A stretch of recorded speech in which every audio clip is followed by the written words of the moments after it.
And we're checking out some of the things right now. We're watching the World War II aircraft take off. These are World War I aircraft. Let's roll that intro.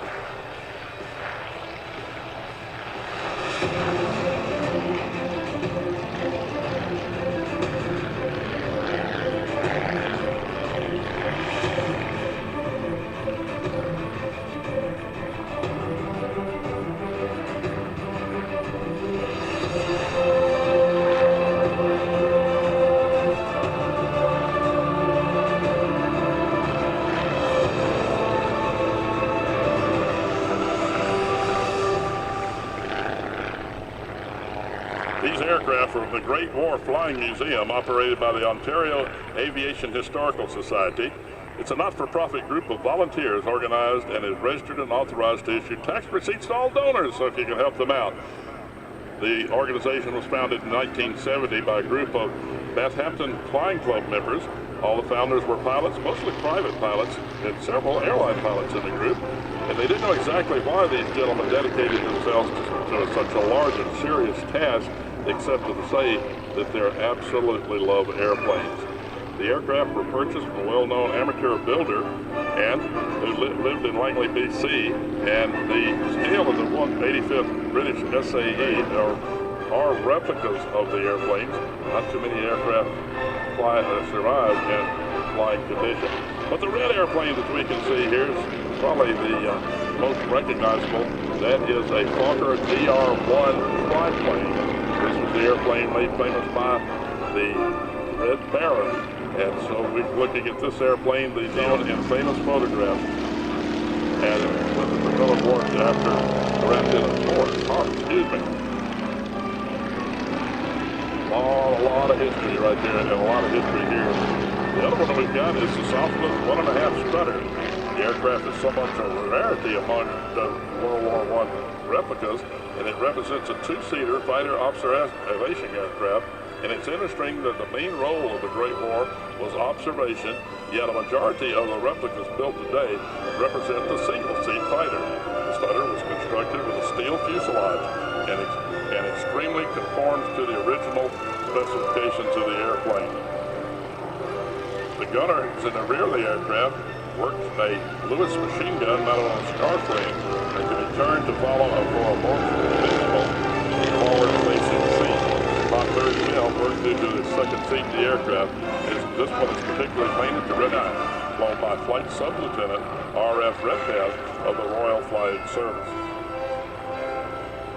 Now, some of these aircraft were actually based here, or this type aircraft were based here. That's right, Hugh.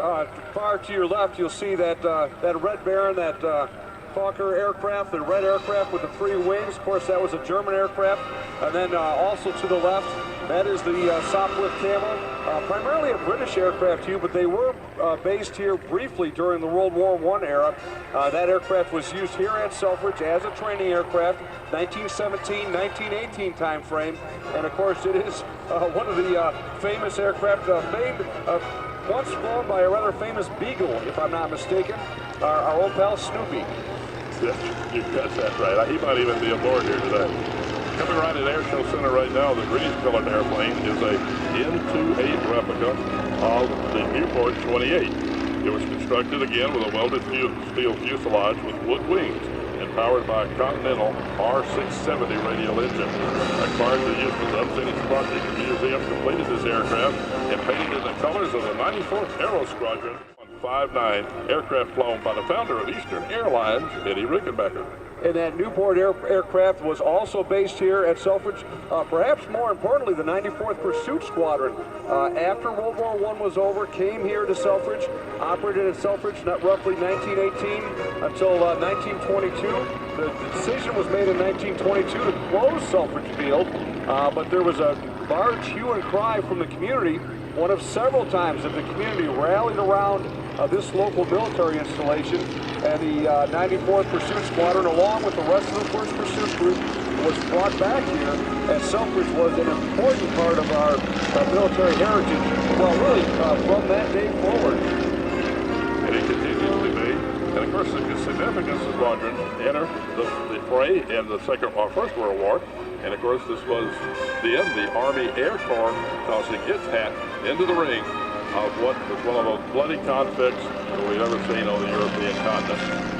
These aircraft will be on display again in the pit area. They're roped off because these aircraft are very delicate.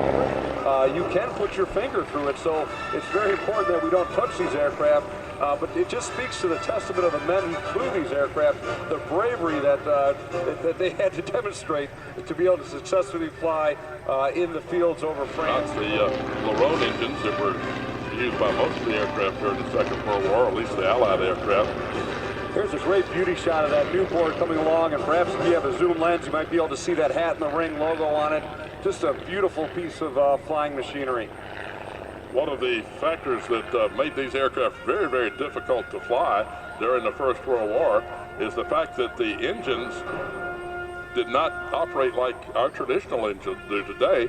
The propeller was actually mounted on the crankcase of the engine. And our winds have changed so that we can watch them land. Each one of the aircraft coming in sequence landing on the main runway here at Selfridge. The triplane went over and landed on our crosswind runway because of its height. It is so susceptible to crosswinds. A beautiful sight as these two World War I aircraft roll across on runway 19 out here at midfield at Selfridge Air National Guard Base. During World War I, again, this was primarily a training facility for pilots to an extent, but really for aerial gunners. About 74 individuals received what was then called the Junior Military Aviation